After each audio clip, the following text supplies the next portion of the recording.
Good afternoon, pickers. My name is Steve Steichoff, and today I want to share with you my 30th tutorial. And specifically today we're going to be talking about some techniques for making smoother and more clean chord changes. It's one of the biggest complaints that I hear from students is that they're having trouble moving from chord to chord, especially in songs where you're changing chords every beat or every 2 beats, so on and so forth. But there's a couple of easy techniques you can do to really make your transitions easier. And the first of these techniques is called the bouncing technique. Now this can work on any chord, a first position chord, a bar chord, a power chord, it doesn't matter. But let's just start with a G major chord, which most beginning guitarists know. To really burn this into your head, you want to do what's called a bouncing technique. And that means you're gonna form the chord over the fretboard and just bounce that position on and off the fretboard. That's going to do two things. It's going to, first of all, burn that chord pattern into the muscle memory of your hand.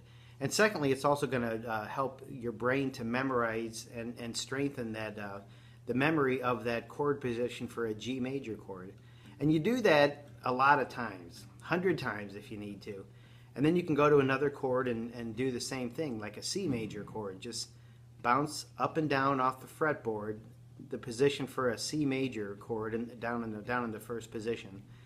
And then what you do is you move to a technique called lifting and shifting.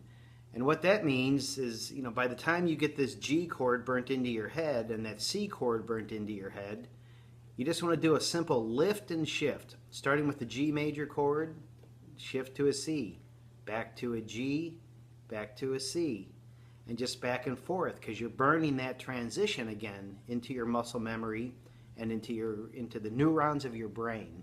So those are just two quick techniques. Now I just want to say one more thing real quickly.